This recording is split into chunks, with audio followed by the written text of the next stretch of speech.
En el nombre del Padre, del Hijo y del Espíritu Santo. Amén. Señor, hazme un instrumento de tu paz, donde haya odio, ponga yo amor, donde haya ofensa, ponga perdón, donde haya discordia, ponga yo unión, donde haya error, ponga verdad, donde haya duda, ponga la fe, donde haya desesperación, ponga esperanza, donde haya tinieblas, ponga la luz, donde haya tristeza, ponga alegría. Haz, oh Maestro, que busque consolar, no ser consolado, comprender, no ser comprendido, amar, no ser amado, porque dando se recibe, olvidando se encuentra uno en ti, perdonando se es perdonado, y muriendo a sí mismo, se resucita la vida. Amén. En el nombre del Padre, del Hijo y del Espíritu Santo. Amén. ¿Qué tal están, jóvenes? ¿Qué tal su día? Vamos a ver.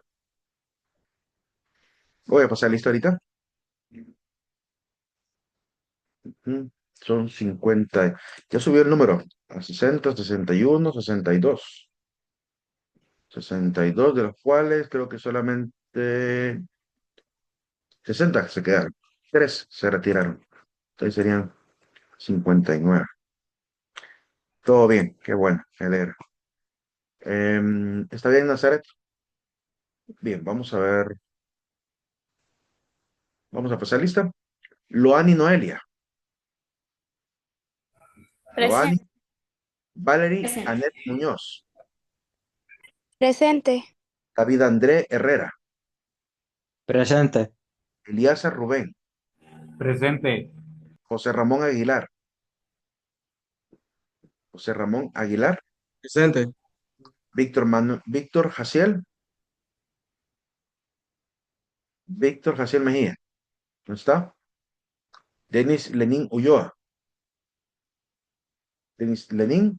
Presente, Lick, presente. Carlos Fabricio Martínez. Presente. Keren Marisol Rodríguez.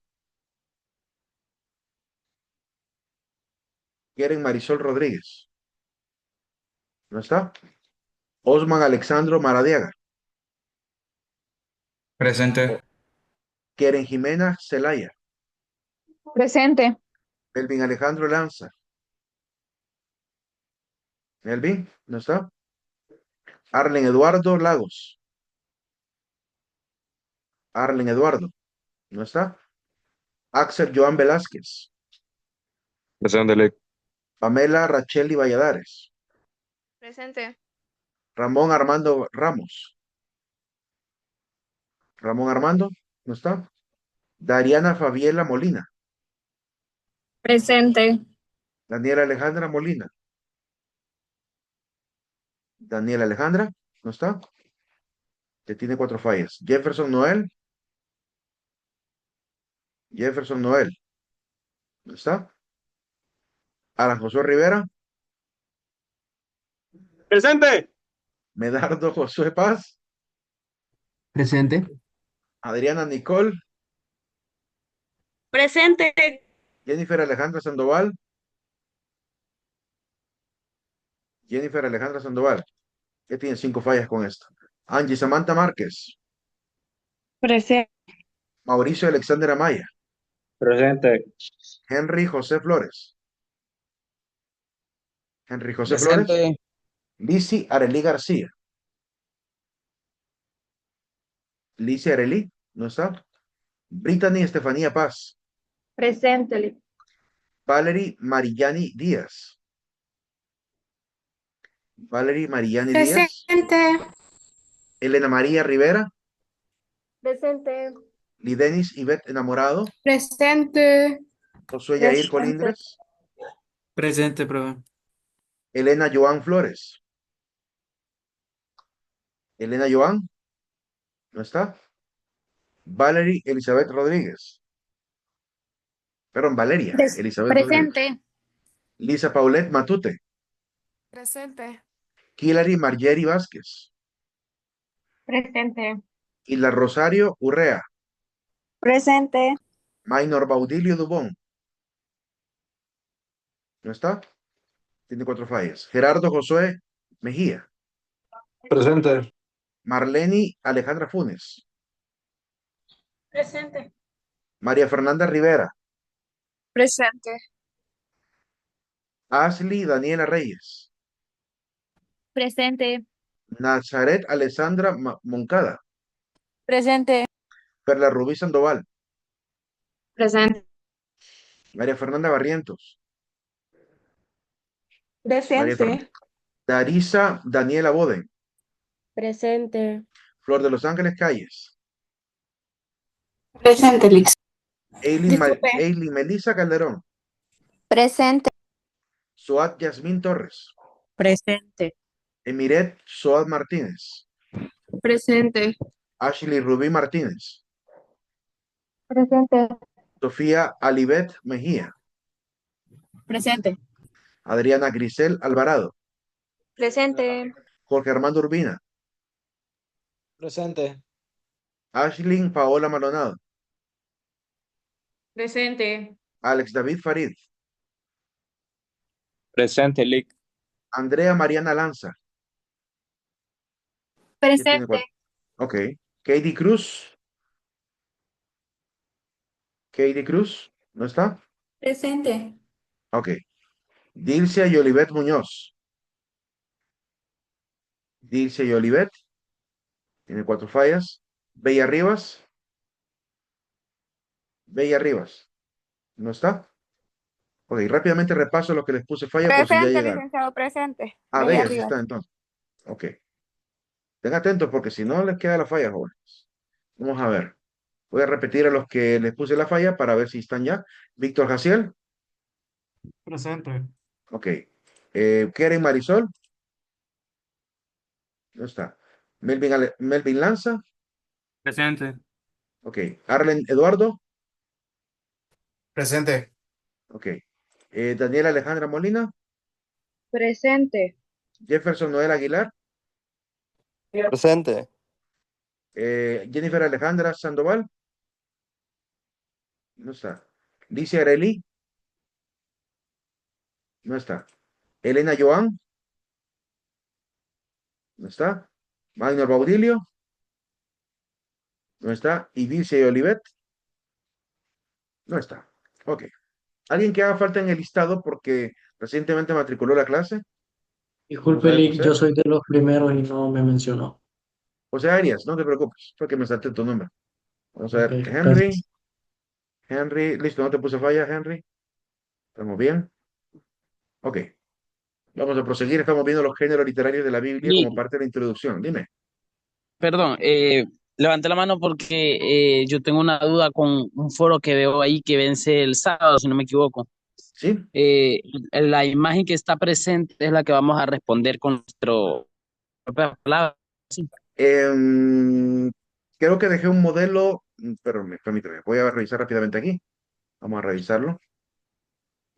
Si me deja entrar al Moodle, porque la clase anterior quise verlo y no me dejó. ¿Verdad? Está un poco lenta la plataforma, pero ahorita ya como que se libera un poco. Ujú. Yo digo que es que se satura la, la página y por eso no carga rápido, porque es imposible que no cargue rápido aquí. Tengo 400 megas. Mm. No me carga la página. No, pero comúnmente en el foro yo dejo siempre una imagen donde está un texto y una pregunta para responderla. De eso se trata, de leer el contenido de esa frase sobre, en el caso de ustedes, que ya les digo exactamente, permítanme, voy a entrar aquí a la carpeta del hombre frente a la vida. Aquí. En el caso de ustedes, les va a tocar que leer un pequeño fragmento sobre la verdad. Son frases de la Fratelli Tutti que hablan acerca del valor de la verdad. Y a partir de esos dos fragmentos, el inciso 50 y 53, deben responder a la pregunta: ¿cómo puedo vivir la verdad con justicia y misericordia en mis decisiones diarias? Esa es la pregunta para reflexionar. Las frases están para iluminar un poco, ¿verdad? A esa pregunta. Así que de eso se trata. Igual va a ser en los otros dos parciales, que siempre será sobre el valor de la verdad y a la luz también de la Fratelli Tutti del Papa Francisco en paz descanse. Ok, Eh, Lee, entonces significa que eso lo tenemos que entregar en cualquier momento antes del sábado, ¿sí? sí, sí, sí. De hecho, aquí viene una serie, ¿cómo se llama? Mm, Una, un recordatorio. Em, es importante que si ustedes no tuvieron el primer día de clase, donde se explicó toda la dinámica de la asignatura, pues como mínimo vayan al aula y lean cada una de las actividades que están ya posteadas para que puedan ver. Además, pueden bajar el sílabo donde está toda la explicación del primer día. es importante que hagan ese trabajo, porque si no después andan dudando de cómo se debe entregar. Ustedes saben que aquí en esta clase he repetido hasta el cansancio que las tareas se hacen a computadora y se deben entregar en PDF. En el aula virtual incluso no les va a permitir subir otro archivo si no está en PDF. Por lo cual, excepto el foro, que el foro se escribe ahí mismo en el aula virtual, pero de ahí todas las demás tareas son en PDF y debe ser escrito a computadora, ¿verdad? Les digo esto para que no vayan a fallar en la tarea. Dime, Flor. El control de lectura ya lo podemos ir haciendo, ¿verdad, Ali? Entonces, sí, todos los trabajos ya, incluso hasta el tercer parcial, ya pueden comenzar a trabajar en él, para que no se les Ah, vaya a ok. acumular. Ajá, está bien. Bueno, Tienen luz gracias. verde para empezar a trabajar y si quieren adelantar ya el segundo y tercer parcial también, ¿verdad? Para que tengan ya liberada prácticamente toda la parte acumulativa de esta clase y le dediquen más tiempo, evidentemente, a las demás asignaturas. Por eso es que me urge mucho siempre entregar rápidamente esa aula, porque y me estaba preocupado realmente porque no podía ni siquiera entrar. Ahora sí me cargó el aula de virtual. Recuerden que en el aula virtual ya por fin quedó actualizada, ya están los materiales, algunas aplicaciones, están los libros, están los enlaces y ya también he colocado los videos grabados también de la clase. Bueno, habrá que ver si logran agilizar en esta semana que viene o esta misma semana, logran agilizar el acceso, porque aún con 400 megas de aquí fibra óptica no me carga esa página. No sé qué está pasando con el sistema. Hasta ahorita me cargo. Hace rato le di clic y hasta ahorita me cargó. Pero hay que tener paciencia por ahora. Espero que los de CTIT, sé que están trabajando arduamente por tener listo esto muy pronto, para que no, siempre así que hemos cambiado de sistema, siempre hay como una pequeña cuesta para por fin normalizar todo, ¿verdad? Tienen que ir midiendo, realmente recuerden que es a nivel nacional, entonces tienen que ir midiendo el servidor con todos los usuarios, en las bases de datos, para ver si va a funcionar correctamente. Eh, Así que estamos a modo de prueba a nivel nacional. No es fácil administrar un sistema de estos a nivel nacional. Por eso les pido tener mucha paciencia, como los catedráticos también hemos tenido, ¿verdad? Y esperar lo mejor, porque lo que ha pasado desde la pandemia hasta ahorita ha ido siempre hacia mejor, ¿verdad? Poco a poco ha ido mejorando. Este sistema me gusta más, porque presenta muy bien toda la parte esquemática del aula, para administrarla es mucho más fácil, para la subida de archivos también, ubicación de todo. Bien, las aplicaciones que están ahí solo son para Android, para celulares Android, pero no sé si están en la App Store, ¿verdad? Por si a alguien también le interesa buscarlo por el nombre, vaya a buscarlo en la App Store, que seguramente ahí deben estar. Bien, vamos a ver. A todos, Hailing, a todos nos está fallando la plataforma. Es que es a nivel nacional, ¿verdad? Es a nivel nacional. Así que no se preocupen, que en cualquier momento lo van a normalizar. Estoy seguro de eso. Bien, hablando siempre de los géneros literarios, el último que vimos ayer fue el género mitológico. Bien, prosiguiendo a partir de ahí. Además del género mitológico, tenemos el de la fábula. La fábula, por ejemplo, en Segunda Reyes 14:9 hay un pequeño fragmento donde nos dice lo siguiente. Dice Joás, el rey de Israel, mandó a decir a Amasías, rey de Judá. Y miren cómo lo redacta. Lo redacta en forma de fábula, como si una planta estuviera hablándole a otra planta. Dice, el cardo del Líbano mandó a decir al cedro del Líbano. ¿Verdad? O sea, que lo narran como que fue una fábula, como que dos árboles estuvieran hablando. Como, bueno, de hecho, un árbol y un espino. El cardo al Líbano, de un espino a un gran árbol. ¿Verdad? Es decir, una forma un poco, digamos, un tanto humilde.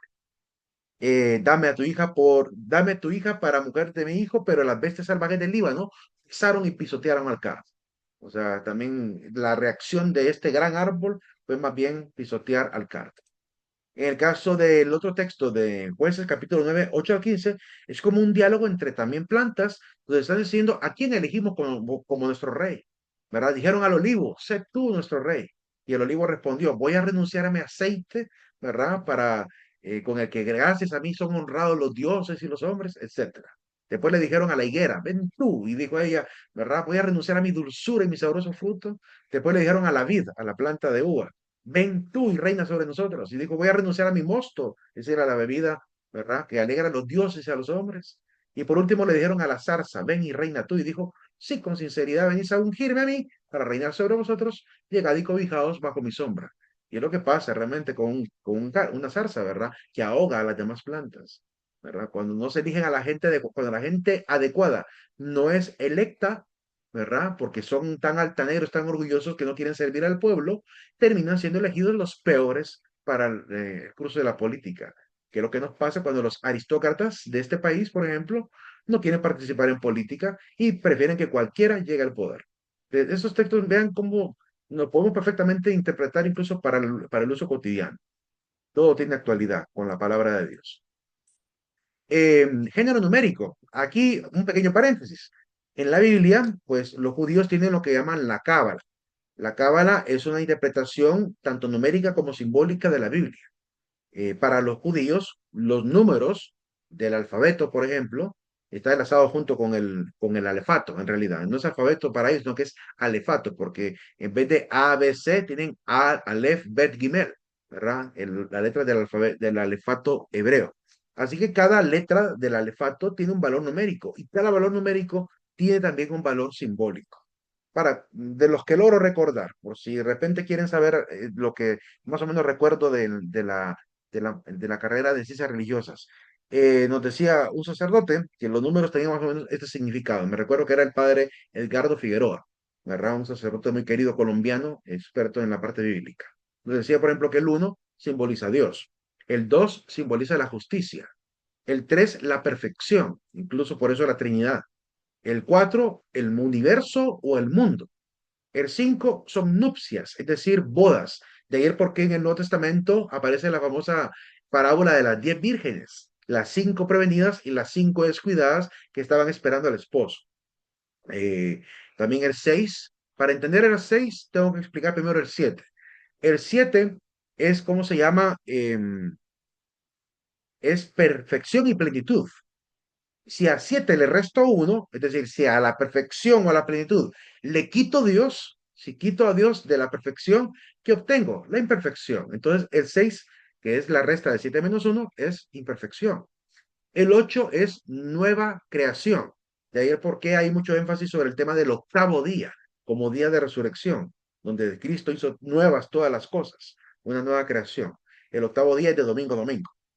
El 9 es nueva civilización y está enlazado con el tema del embarazo. El 10 significa cantidad suficiente. Por ejemplo, solo hay 10 mandamientos en el Antiguo Testamento. El, para entender el 11 hay que también comprender el 12. El 12 significa gobierno perfecto. Si al gobierno perfecto le resto uno, es decir, si al gobierno perfecto le resto a Dios, ¿qué pasa en la sociedad? Caos. El 11, por tanto, significa caos o desorden. Entonces, caos o desorden el 11, gobierno perfecto el 12, de ahí me tengo que saltar a otra cantidad. Vamos a ver, la cantidad del 40. El 40 simboliza el tiempo prolongado. De ahí el por qué 40 días y 40 noches estuvieron en el arca de Noé. 40 años estuvo Israel en el desierto. 40 días y 40 noches Jesús en el desierto. Ahora tiene que ver con una cantidad de tiempo prolongado. El número 150 tiene relación con la fiesta famosa del Pentecostés, la fiesta de los tabernáculos, de las tiendas. Y además, en el Nuevo Testamento claramente tiene relación directa con el Espíritu Santo, ¿verdad? Porque también en el Pentecostés se derramó el Espíritu. El número 153, según lo que se logra interpretar del Evangelio, dice que Jesús le ordenó a los apóstoles, a Pedro, volver a tirar las redes. Y cuando sacaron a los peces, contabilizaron cuántos eran, y en total eran 153. Para el hebreo, esa cantidad significa totalidad. Significa que se llevaron a todos los peces útiles ese mismo día, ¿verdad? Es lo que intenta decirnos ese texto en realidad. El número 1000, bueno, el 666 ya lo voy a explicar, que también es un número interesante. El número 1000 significa multitud. Si recordamos como 12 es gobierno perfecto, en el Antiguo Testamento hay un gobierno perfecto que son las 12 tribus de Israel. En el Nuevo Testamento hay otro gobierno perfecto que son las 12 columnas de la iglesia, es decir, los 12 apóstoles. De ahí el por qué, ¿verdad? El número simbólico que aparece en Apocalipsis de los 144.000 que se van a salvar es la multiplicación de 12 por 12 por 1000. 12 del Antiguo Testamento. Es decir, ¿quiénes se van a salvar? La multitud de creyentes que mantienen la fe tanto en el Dios de Abraham como también la fe en Cristo Jesús. Es decir, aquellos que guardan los mandamientos y aquellos que creen en Cristo Jesús.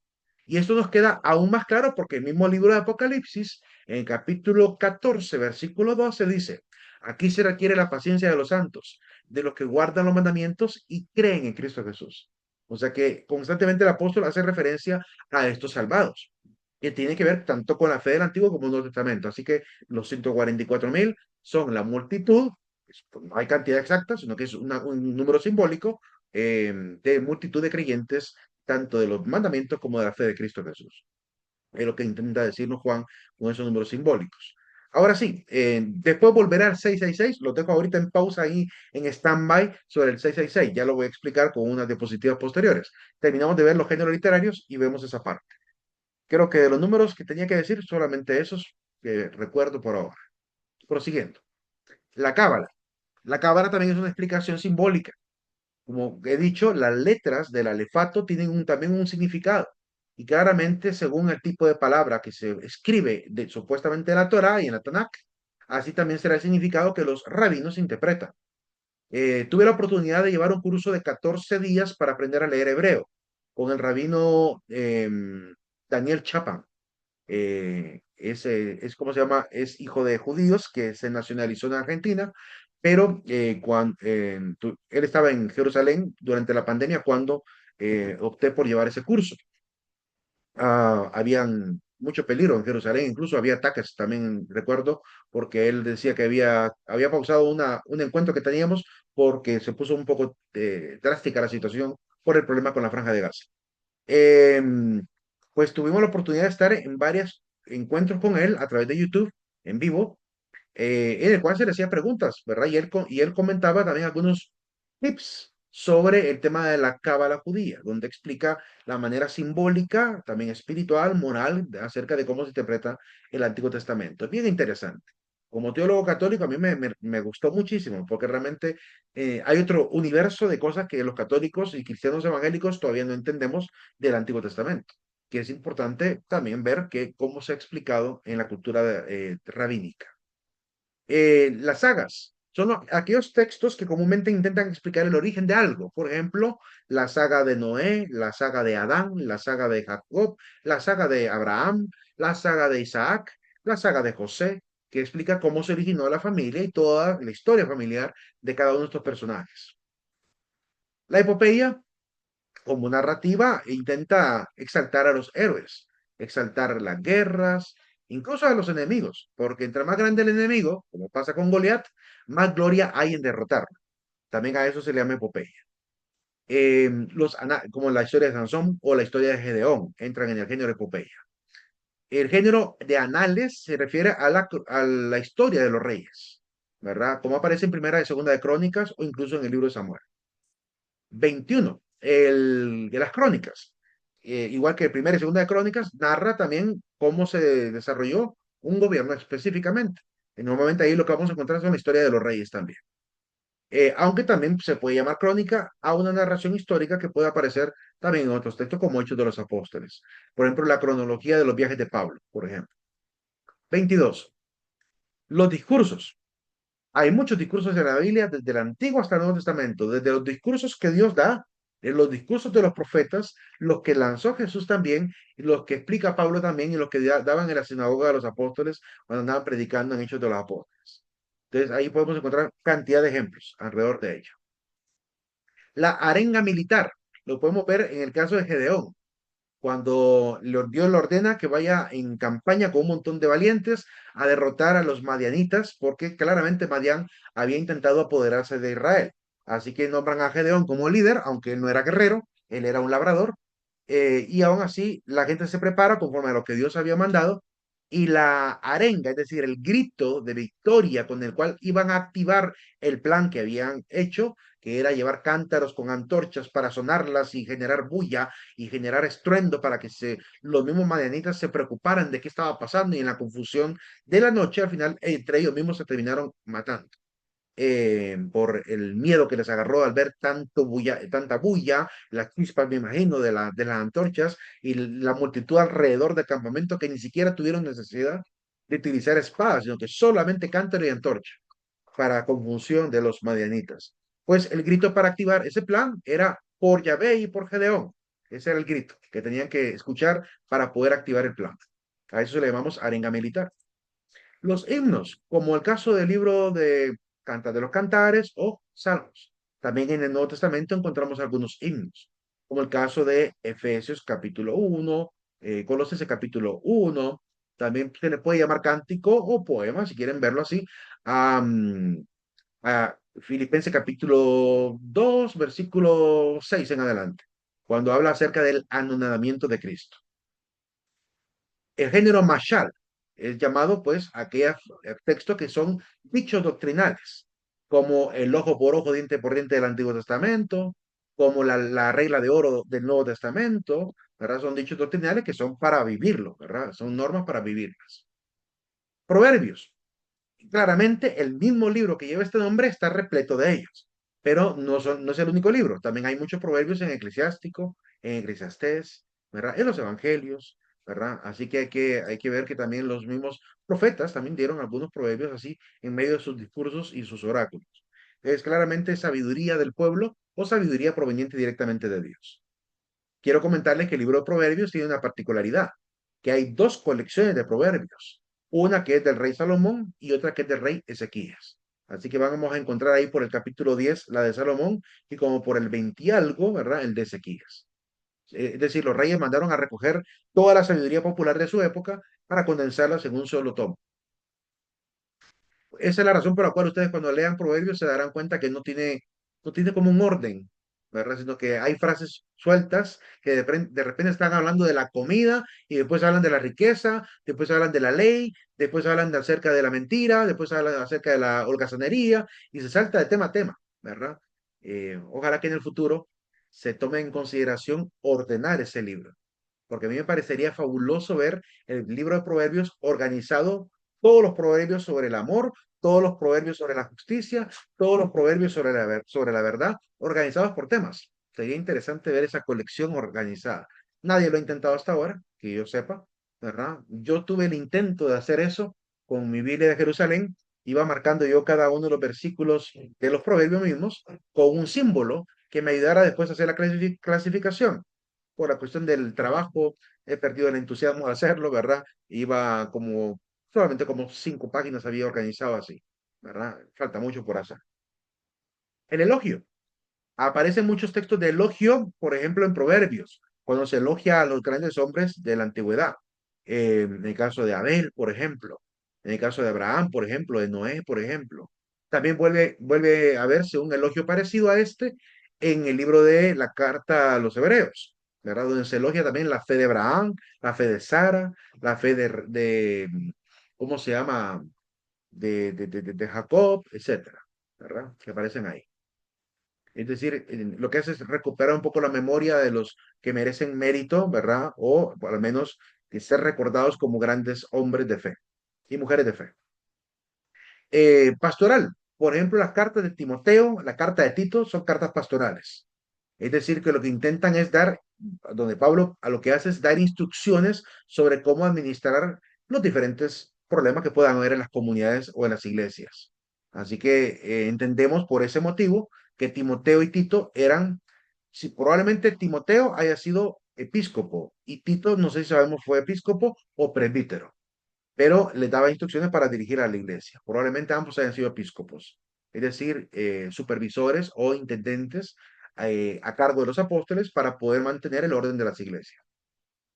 Hoy en día, la palabra episcopo pues dio origen a la palabra obispo, que es el cargo que tiene el obispo en la Iglesia Católica, por ejemplo. La de vigilar cada una de las iglesias en diferentes comarcas que llamamos hoy en día diócesis, ¿verdad? Para poder mantener el orden de la iglesia y la unidad de la iglesia. El género tragedia. Aquí podemos mencionar muchos, por ejemplo, la historia de la mujer de Lot, la historia de Sansón, ¿verdad? De cómo él sufrió y al final tuvo que sacrificarse para poder salvar a su pueblo, ¿verdad? Al pueblo de Israel de la invasión filistea, ¿verdad? Esos son géneros también de tragedia. El género de etiología se refiere a aquellos textos que intentan explicar el origen de un nombre, de un lugar.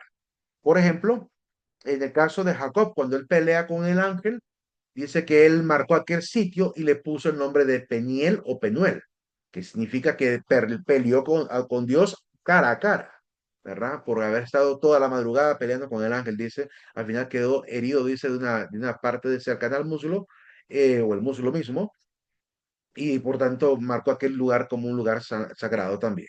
Así también marcaba muchos lugares, ¿verdad? En todo Israel. Comúnmente colocaban una piedrita paradita para poder marcar los lugares también, ¿verdad? Es algo muy acostumbrado en esa época, en la era del bronce, cobre y hierro. La sátira. Aquí quiero que vean un ejemplo de sátira y que lo leamos con el espíritu de sátira, porque en realidad a veces cuesta leerlo de esa manera, porque claramente uno piensa que la palabra de Dios no va a haber algo así, porque uno cree que la sátira es una forma de irrespetuosa, pero no siempre. La sátira también es jugar con la ironía para poder realmente decir verdades de una forma un poco sutil y de alguna manera también enfatizando también qué papel juega realmente, por ejemplo, el apóstol. Lo hizo Pablo, por ejemplo, en 1 Corintios capítulo 4, del 8 al 13. Quiero que lo veamos a continuación. Miren la sátira de Pablo. Hagan de cuenta en Corinto, una ciudad rica, digamos, cosmópolis, ¿verdad? Un lugar central en la zona norte de Grecia, eh, arriba del Peloponeso, ¿verdad? Que sería prácticamente esa forma como mano de Grecia, pues en la parte de arriba, más o menos al lado izquierdo, se encuentra Corinto. Y Pablo se da cuenta, seguramente le fueron con el chisme, de que había gente que se creía tanto más que los apóstoles. Pablo también va a llegar a utilizar el término superapóstoles. Quiero ver si encuentro rápidamente, si me dan chancecito, quiero buscar rápidamente un pequeño texto. Vamos a ver, aquí, voy a buscar aquí, permítame. Quiero buscar aquí en la Biblia, voy a compartir la Biblia aquí para que vean qué estoy buscando. Vamos a ver. Quiero buscar la frase superapóstoles. Aquí, en Segunda de Corintios. Ya lo vamos a ir a leer también, pero primero veamos 1 Corintios 4, del 8 al 13. Pablo claramente a estos que se creen más que los apóstoles le llamó así, superapóstoles, ¿verdad? Que se creen mucho más. Vean cómo Pablo les da una lección de humildad como apóstol. Dice, miren lo que dice Pablo. Ya estáis hartos, ya sois ricos, os habéis hecho reyes sin nosotros, y ojalá reinaseis, para que también nosotros reináramos con vosotros. Porque pienso que nosotros los apóstoles, Dios nos ha asignado el último lugar, como condenados a muerte, puestos a modo de espectáculo para el mundo, los ángeles y los hombres. Nosotros necios por seguir a Cristo, vosotros sabios en Cristo, débiles nosotros, mas vosotros fuertes, vosotros llenos de gloria, mas nosotros despreciados. Hasta el presente pasamos hambre, sed, desnudez, somos abofeteados y andamos errantes, nos fatigamos trabajando con nuestras manos. Si nos insultan, bendecimos, si nos persiguen, lo soportamos, si nos difaman, respondemos con bondad. Hemos venido a ser hasta ahora como la basura del mundo y el desecho de todos. Vean cómo Pablito, así al suave, les está tirando una lección de humildad a aquellos que se jactan de ser más que los superapóstoles. Vean, por ejemplo, aquí en este texto de 2 Corintios, capítulo 11, versículo 5. Veamos lo que dice Pablo en el contexto que lo dice. Dice, vean aquí, sigue hablando de esta gente que se cree más en la iglesia. Vean acá. Dice, pues cualquiera que se presenta predicando a Jesús, del que os predique y os ponga a recibir un espíritu diferente del que recibisteis y un evangelio diferente del que abrazasteis, lo toleráis también. O sea, porque Pablo se asombra de ver cómo le creen a este tipo de gente que predica otra cosa que no es lo que ellos enseñaron. Pues dice San Pablo, sin embargo, no me juzgo en nada inferior a esos superapóstoles, entre comillas. Pues si carezco de elocuencia, no así de ciencia, que en todo y en presencia de todos os lo hemos demostrado. Quiero que veamos rápidamente el otro texto que estaba aquí de superapóstoles, superapóstoles, para que vean cómo también vuelve a utilizarlo en el versículo, capítulo 12, versículo 11, siempre 2 Corintios. Dice, vedme aquí hecho un loco, vosotros me habéis obligado, pues vosotros debíais recomendarme, porque en nada he sido inferior a esos superapóstoles, aunque nada soy. Pablo siempre intenta hacer esto, ¿verdad? ¿Cuáles son las características del apóstol? Aquí las presenta él: paciencia perfecta en los sufrimientos y también señales y prodigios y milagros, ¿verdad? Claramente él ha hecho todo eso en la comunidad, ha soportado los sufrimientos y ha vivido los señales y prodigios. Entonces, claramente, estos que se hacen llamar, bueno, esto a lo que él llama superapóstoles, es una forma, digamos, irónica de referirse a él.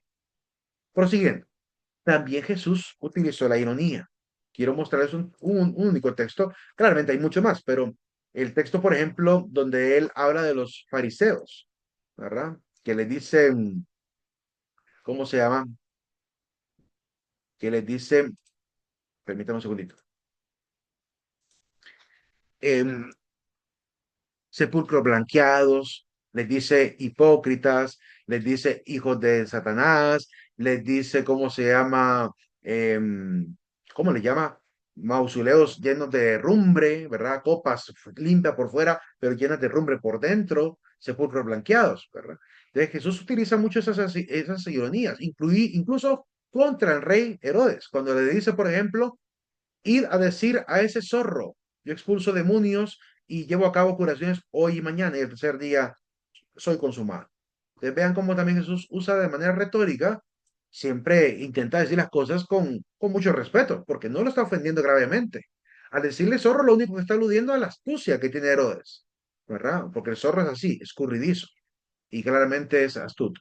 Entonces, de alguna manera, pues alaba un poco esa astucia, pero para el mal, ¿verdad? Al mismo tiempo le hace ver que es astucia de la mala, ¿verdad? Entonces, claramente se juega con ironía en este caso.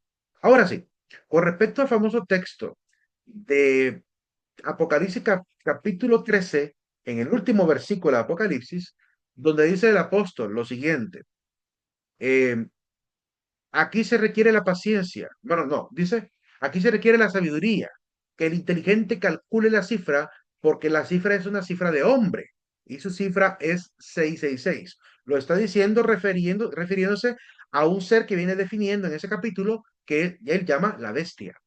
Entonces dice que la bestia es un hombre y cuya cifra es el 666. ¿Qué es lo que intenta decirnos? Pongamos atención a lo que dice, de que dice que el inteligente calcule la cifra. Significa que hay una especie de lenguaje oculto ahí, ¿verdad? Y no se puede tomar de manera tampoco literal.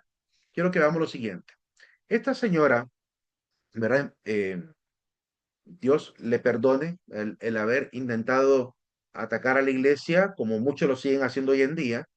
Hace poco yo le decía a un hermano a través de Facebook, ahorita que eligieron al nuevo Papa, a León XIV, al Papa León XIV, pues otra vez vuelve a sonar en las redes sociales que el anticristo aquí, que el anticristo allá. Quiero recordarles que desde la época de Ellen G. White, la fundadora de los adventistas, se ha venido repitiendo y repitiendo el discurso famoso de que el Papa es el anticristo. Pregunta, si el Papa de la época de ella fue el anticristo, entonces hay muchos anticristos. O sea, va a haber más anticristos después de este papa, porque a todos los papas los han señalado como anticristos y ninguno de ellos cumplió la profecía de Apocalipsis. Entonces, una de dos, o se están equivocando cuando afirman que el papa es el anticristo, o simple y sencillamente es un acto de ignorancia y de falta de tolerancia el estar atacando constantemente de una forma infantil sin tener fundamento alguno para poder sostener semejante acusación. Entonces, yo quiero aludir a lo siguiente, porque ella fue la que utilizó una numerología que ni siquiera es hebrea, porque no utilizó el hebreo, utilizó el latín, que no es lengua bíblica. Las lenguas de la Biblia son arameo, griego y hebreo. Por lo cual, si hubiese querido insistir en que el Papa era el anticristo, ella tendría que haber relacionado el 666 de Juan con el griego o con el hebreo. Pero como los griegos no utilizan los números de forma simbólica, solo los hebreos, no hay otra alternativa que la lengua hebrea para poder encontrar el significado de ese 666. Sin embargo, ella se salta ese paso importante del contexto histórico en el cual está escrito ese fragmento y agarra la numerología romana que no tiene nada que ver con la Biblia para hacer el siguiente juego de palabras. Agarró una frase que ella la tradujo. Ella dice que nosotros los católicos llamamos a los papas Vicarius Filii Dei, que significa vicario del Hijo de Dios. Sin embargo, aquí viene la primera aclaración. Los católicos no llamamos al papa Vicarius Filii Dei, le llamamos Vicarius Christi, que significa vicario de Cristo. No le diríamos jamás Vicarius Filii Dei por una sencilla razón, porque el Papa no está representando a Jesús como divinidad en la tierra. el vicario de la divinidad del Hijo solo puede ser el Hijo. Solo puede ser el Hijo. Ningún ser humano puede ser el representante de la divinidad de Jesús en la tierra.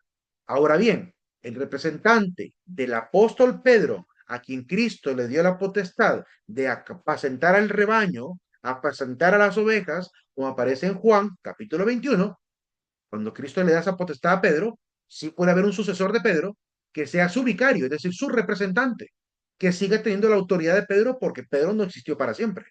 Así que tendría que seguirse eligiendo a un sucesor de Pedro para que cumpla con el deber que Cristo le encomendó, apacentar al rebaño, apacentar a las ovejas. Así que, en todo caso, a quien estaría representando no sería a Pedro, pero se le llama Vicarius Christi por una sencilla razón, porque la cabeza invisible de la iglesia es Cristo y la cabeza visible de la iglesia ha sido Pedro y el Papa.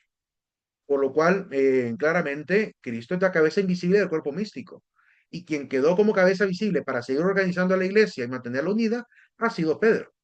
Entonces, a cualquier representante que sustituya a Pedro se le seguirá llamando así, ¿verdad? Vicario de Cristo. Porque representa a Cristo como Pedro representó a Cristo en la potestad de administrar a la iglesia en este mundo.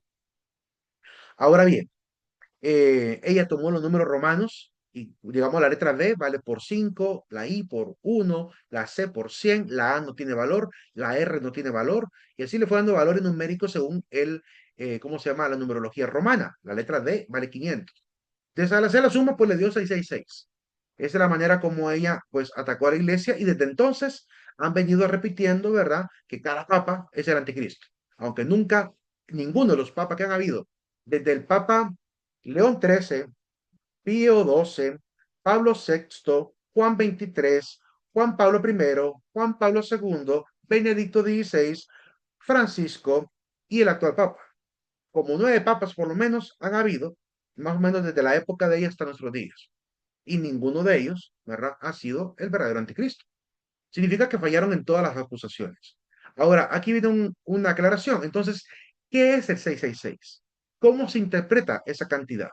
Pues aquí les muestro cómo se interpreta en la lengua hebrea, utilizando las letras del alefato hebreo.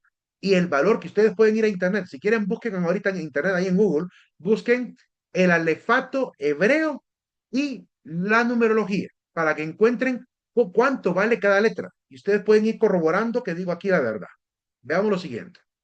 El nombre y el personaje al que Juan se está refiriendo como la bestia es un personaje que él conoció, es decir, un personaje que vivió antes del año 100.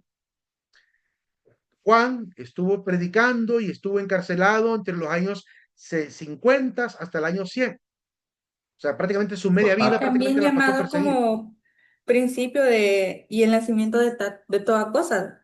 ¿Cómo? También ¿Cómo? llamado como principio y nacimiento de toda cosa. ¿Qué cosa? En la metodología griega, ahí nos apareció en el significado que puso que buscáramos en Google. Sí, sería de la numerología hebrea, la que hay que buscar. Numerología hebrea. Para que encuentren el alefato, Aleph, Bet, Gimel, Dalet, todas esas letras, ¿verdad? Y el valor que vale cada una. Aleph vale 1 y vale 10, el Bet vale 2 y vale 200, ¿verdad? Etcétera. Esa es la numerología que quiero que busquen, hay mucha fuente en internet que lo tiene, porque los judíos son expertos en difundir esto. Ahora bien, ¿quién es el personaje que Juan conoció? Que además fue esta bestia sanguinaria que generó mártires en la iglesia, porque el Apocalipsis habla de martirio, habla de los mártires, de los que derramaron la sangre, porque claramente hubo una persecución en el siglo que vivió Juan. ¿Quién fue el primero que empezó a perseguir a la iglesia a punto de mandar a matarlos?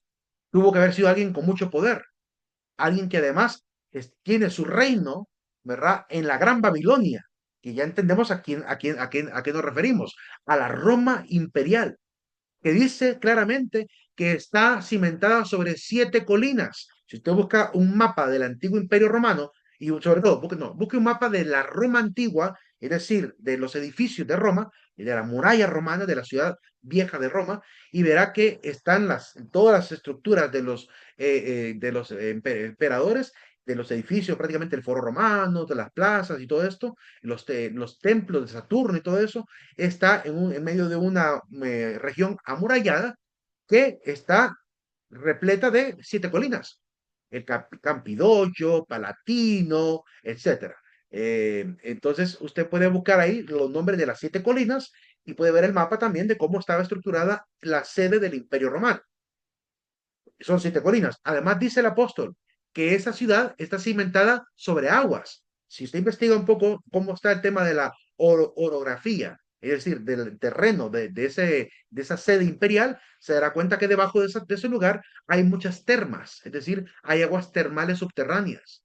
Por eso dice que está cimentada sobre las aguas. Además que a un lado tiene el río Tíber.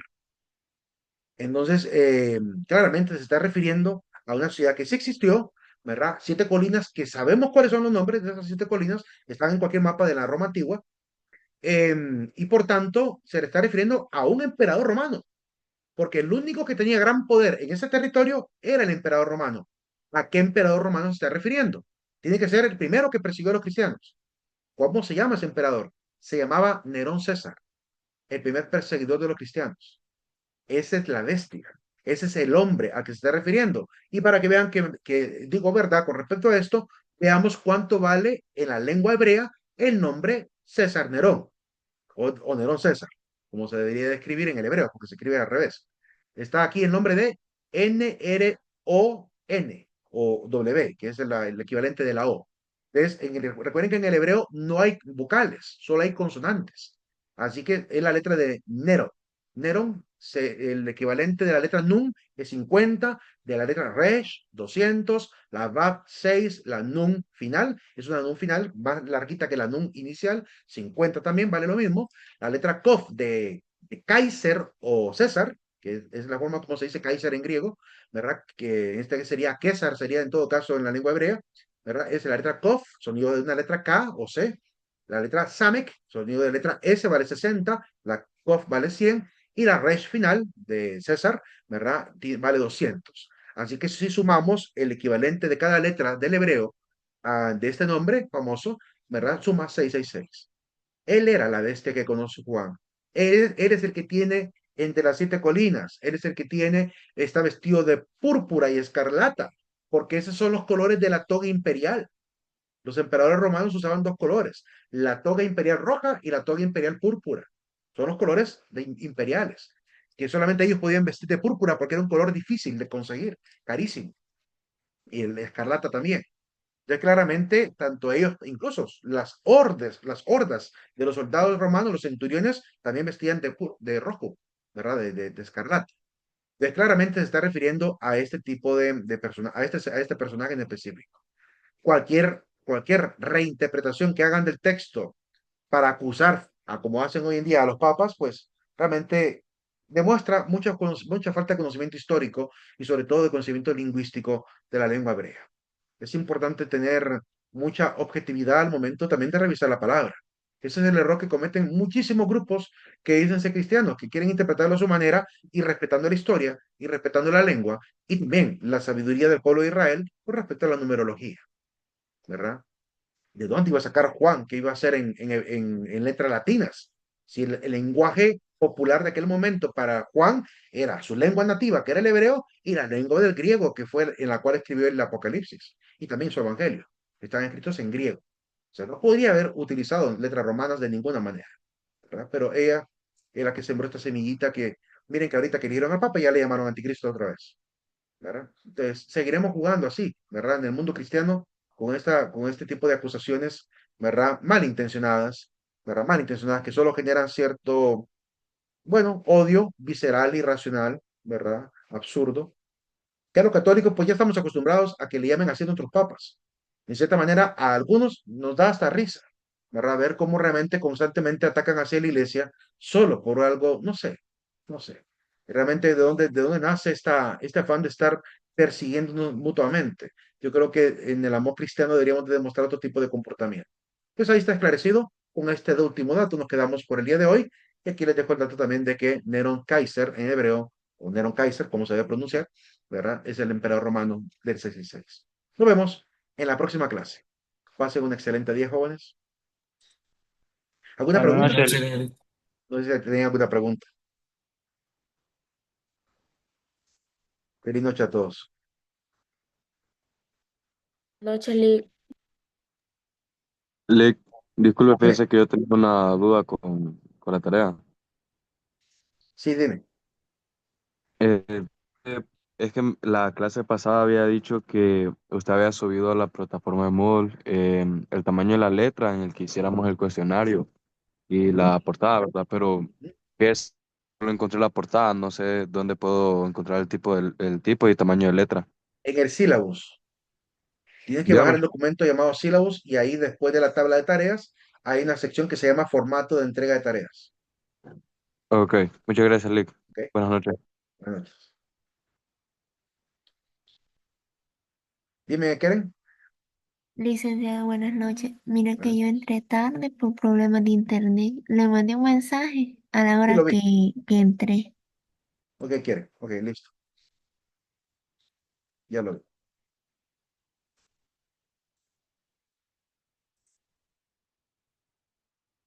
Keren.